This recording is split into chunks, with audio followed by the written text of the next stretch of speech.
Let's open our Bible in Hebrews chapter 1, verse 1 to 4. Long ago, at many times and in many ways, God spoke to our fathers by the prophets. But in these last days, He has spoken to us by His Son, whom He appointed the heir of all things, through whom also He created the world.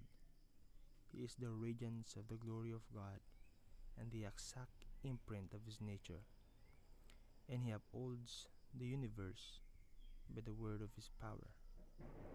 After making purification for sins, He sat down at the right hand of the Majesty on high, having become as much superior to angels as the name He has inherited is more excellent than theirs. Let us pray.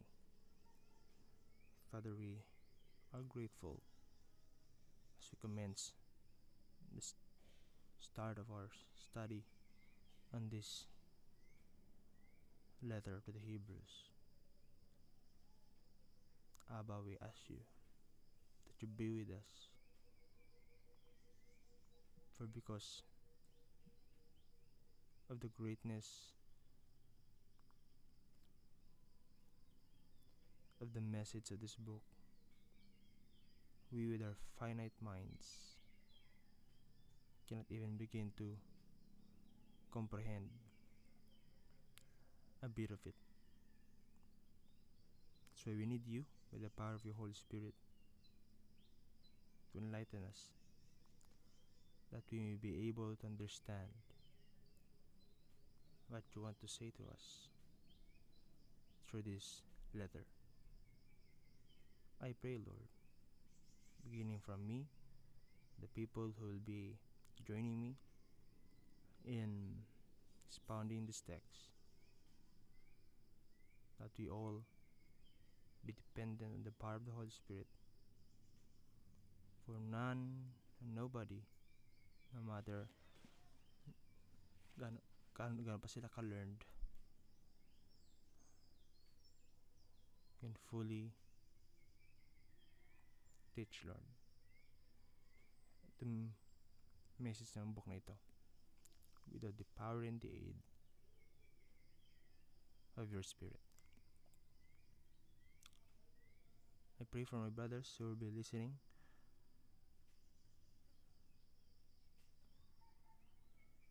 that you give them the understanding, that you give them the capacity to embrace, follow, or act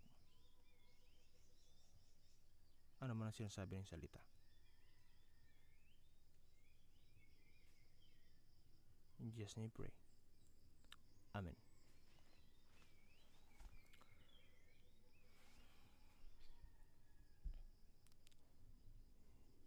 Si mga kapatid, ako ay nandito na sa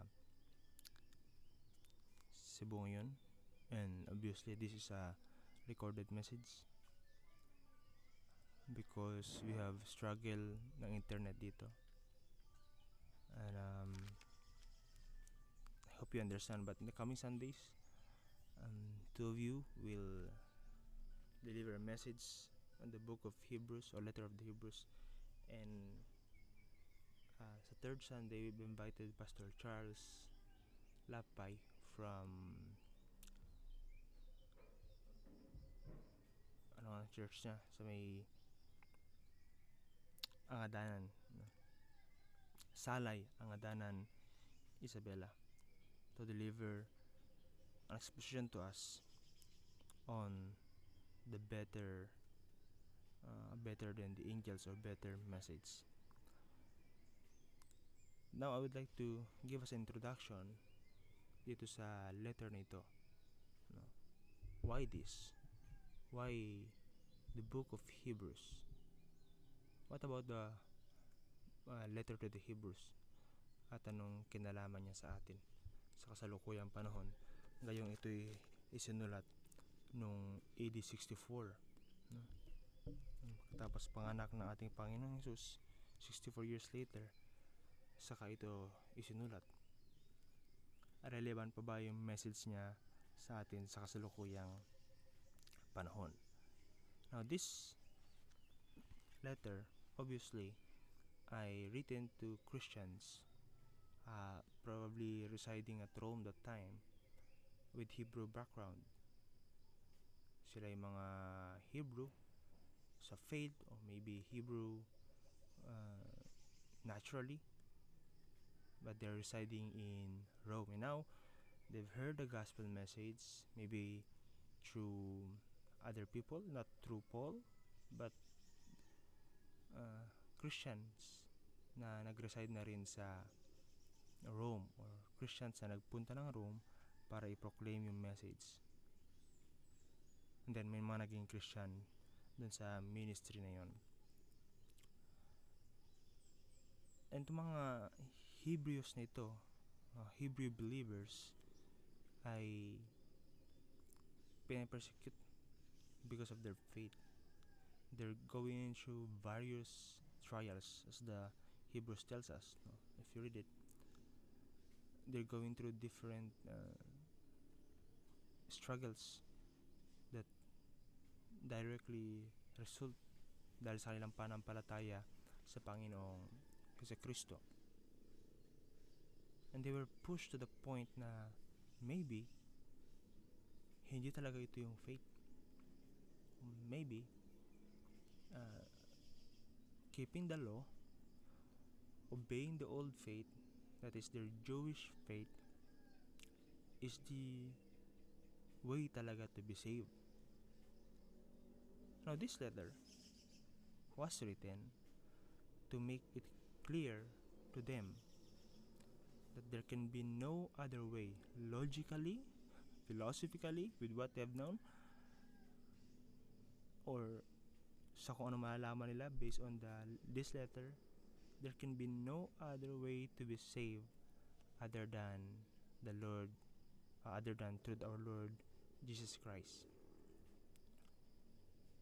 Hindi masama, hindi naman minasama ng letter ng nagsulat ng Hebrews yung kanilang Jewish faith. Now, keeping the Mosaic law, yung batas na binigay ng Diyos through Moses, ang Diyos pa rin nagbigay nun, mind you, offer in the sacrifice, ang Diyos pa rin nag-utos nun, were the known way to the Hebrews to be saved, to please God. Of course, ang Diyos pa rin nag-utos nun. But the letter to the Hebrews tells us that although these things are not bad, their real usage, why God instituted them, bakit sila pinag-utos ng Panginoon, bakit sila binigay ng Panginoon in the Old Testament times, is not for them to be saved, but to point them to something greater. They are there, kumbaga, as a signpost. Hindi sila yung end, but they're mere signposts for the Hebrews to follow, so that they will be able to reach yung pinaka-end.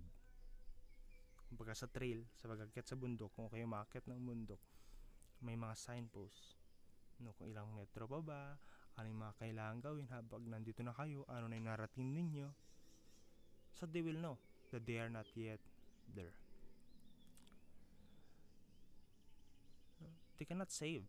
They are just signposts to something far greater, far supreme. And because these things na kanilang pinapahalagan have limitations or insufficiency in themselves, so sinasabi sa atin ng Hebrews, there can be no other way. There can be no other way but Jesus. The message that they first heard when they became a Christian. But why Jesus? Kababae lang din naman nila siya. Si Jesus Christ ay isang Hebrew, no? Pinanganak ni Mary sa linya ni David. Pinanganak sa Bethlehem, lumaki sa Nazareth. He's a Hebrew. Bakit siya? Who is he, by the way? And as you read the letter, o baka nabasa nyo na nung sinabi natin ito yung series natin, why Jesus is so important than Moses or yung laws or the prophets or yung mga religious rituals or religious symbols nila. Bakit? And the letter of the Hebrews tells us why. No? Yun yung kailangan nating malaman. The letter to the Hebrews tells us about the supremacy of Jesus Christ over all things. And there are passages, no, verses that I encourage you. Of course, you can add to this, no, but I encourage you to memorize them or meditate upon them, no, marinate, chew on itong mga passages na ito. In Hebrews chapter 2 verse 8, it says, in putting everything in subjection to Him, He left nothing outside His control, referring to Jesus. And in verse 18 of the same chapter, because He Himself has suffered when tempted, He is able to help those who are being tempted. And in Hebrews chapter 4 verse 12, the Word of God is living and active, sharper than any two-edged sword, piercing to the division of soul and of the spirit, of joints and of marrow, and discerning the thoughts and intentions of the heart. In Hebrews chapter 10 verse 31, please note, it is a fearful thing to fall in the hands of the living God. It's a fearful thing to fall in the hands of the living God. And the next chapter 11 verse 1, faith is the assurance of things hoped for, the conviction of things not seen. And lastly, in Hebrews chapter 13 verse 2, do not neglect to show hospitality to strangers, for thereby some have entertained angels unaware. Now those are 6 verses na key verses, I believe key verses to the Hebrews, liban pa sa binasa ko kanina sa prelude, no, ng Hebrews chapter 1. No, the Hebrews tells us, dun pa lang sa binasa ko sa inyo mga kapatid, na mga passages of verses from the letter, that there's no other way but Jesus, all because of Jesus Christ Himself. One, the Bible tells us that there's nothing, absolutely nothing outside the control of this Jesus Christ. And imagine a place, a situation na wala sa control niya, or sa tingin niyo wala sa control niya. The letter to the Hebrews tells us, walang bagay na wala sa control ng Jesucristong ito.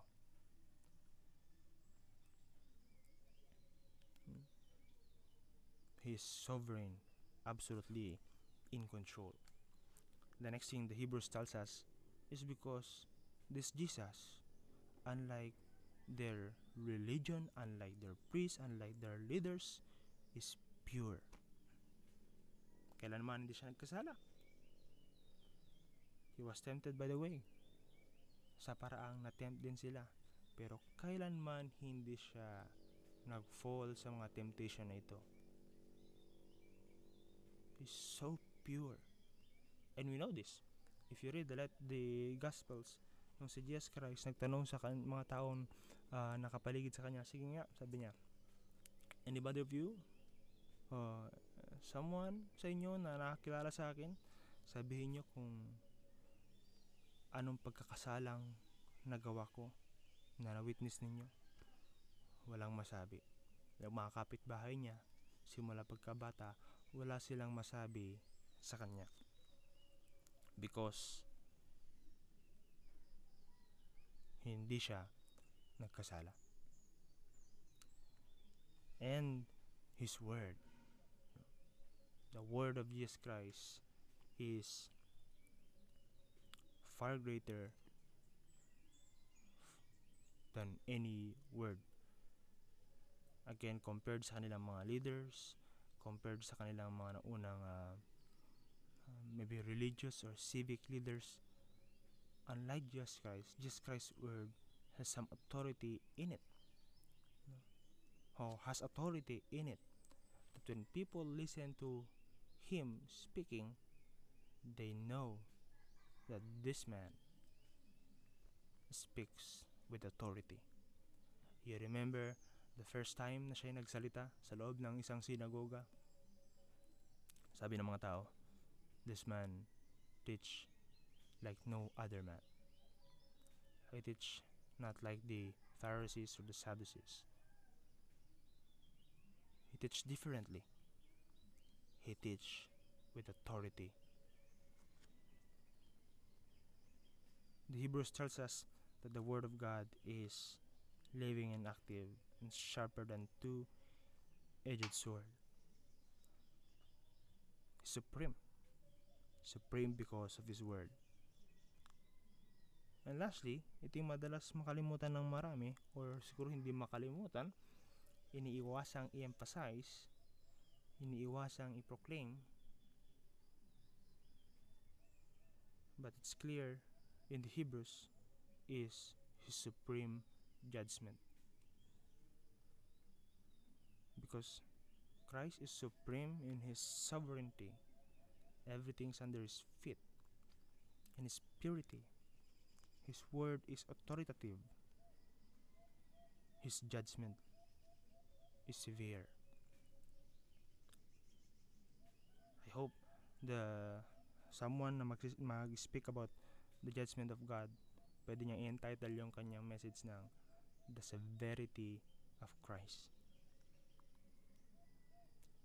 No, so the severity of the judgment of Christ. Now all of this ay sinabi sa mga Hebrews at time, no? Mga believers in Rome with Hebrews background, para pigilan sila na bumalik dun sa iniisip nilang, kinoconsider nilang bumalik sa kanilang old ways, old life, old faith. Because if Christ is who He is, or if Christ is this, gaya sinasabi ng book na ito, Christ is the supreme one, Christ is the all-satisfying one, then why go back? Why go back to your unsatisfying life? Why go back to the things that you formerly hold, nung dati mong pinapahalagan? Pinapahalagan mo, chine-cherish mo, but they give you no stability and peace. Given that it's more siguro outwardly safe, outwardly assuring, pero hindi naman talaga deep inside. Paul tells Timothy that in the last days there will be people who have the appearance of godliness but lacks the power. And the Jewish faith is like that.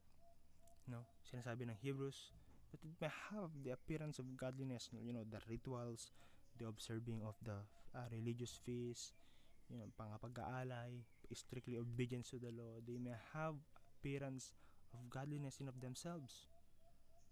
Pag gagawin mo talaga ito, mukha kang maka-Diyos. The Bible tells us they have no power. They have the form but no substance. Yun yung sinasabi ng Hebrews.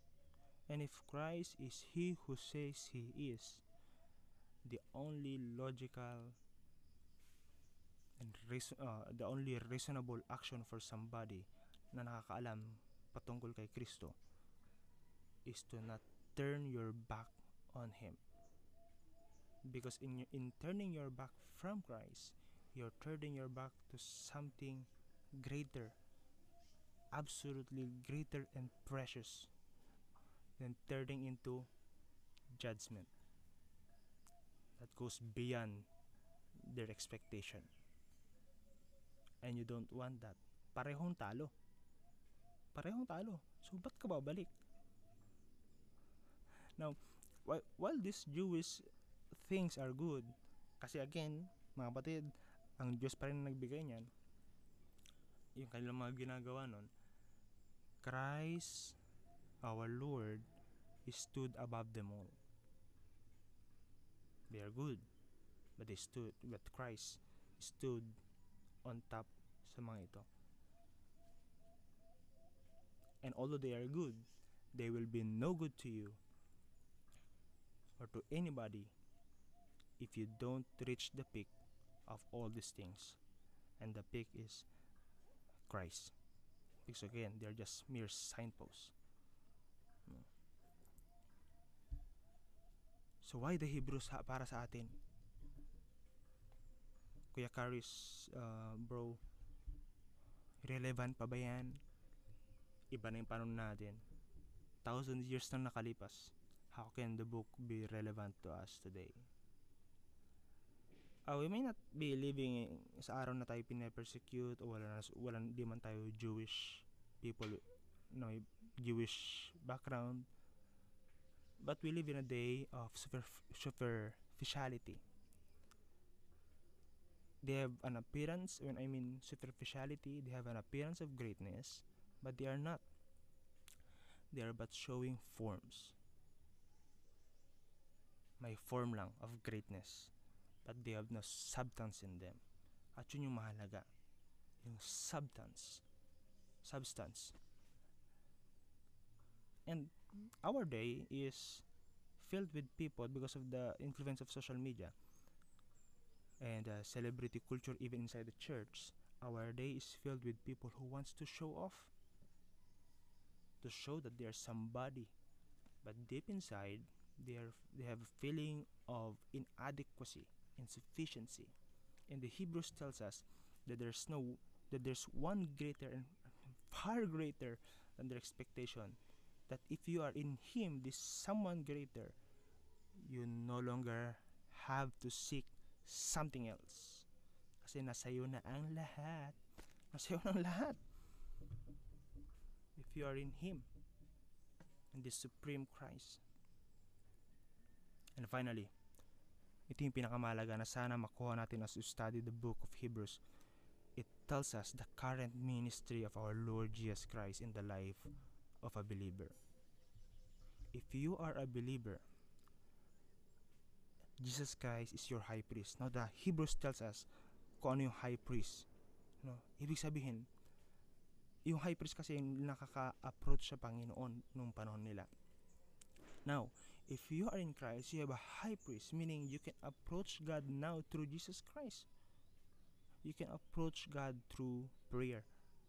That's why when we go to prayer, sinasabi natin, Lord, we approach you in the name and in the merit of our Lord Jesus Christ.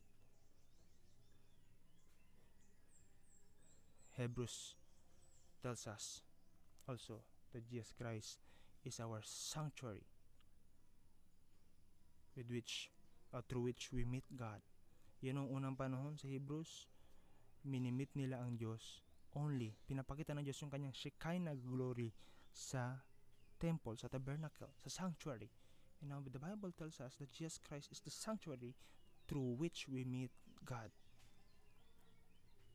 At siya din yung ultimate sacrifice na nag-atone, na naging dahilan kung bakit ating kasalanan ay mawawash out and we can stand before just and holy God. Brothers and sisters, this is what we are made for. We are made to know Christ. So that's why Hebrews is very important. You're made to know Him. You're made to enjoy Him. Christ is like this overflowing well na ikaw na uhaw-uhaw for something. If you go in Him, your thirst will be satisfied and you would want for more. So I encourage you to be excited sa pag-study natin ng Hebrews. I encourage you na pag-pray niyo mga preachers, pag-pray niyo ang pag-study natin so that we'll be able to grasp the message of this text, so that we will live a life na alam natin talaga kung sinong sinasamba natin. And ano ba nang mangyari, ano man ang tukso, ano man offer ng mundo, we'll be able to say no because we have something far greater and we can offer it to them.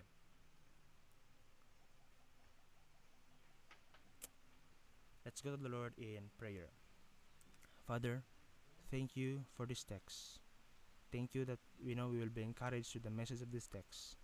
Lord, we bless you that you continue to, we ask you that you continue to bless even our upcoming studies on this. In Jesus' name we pray. Amen.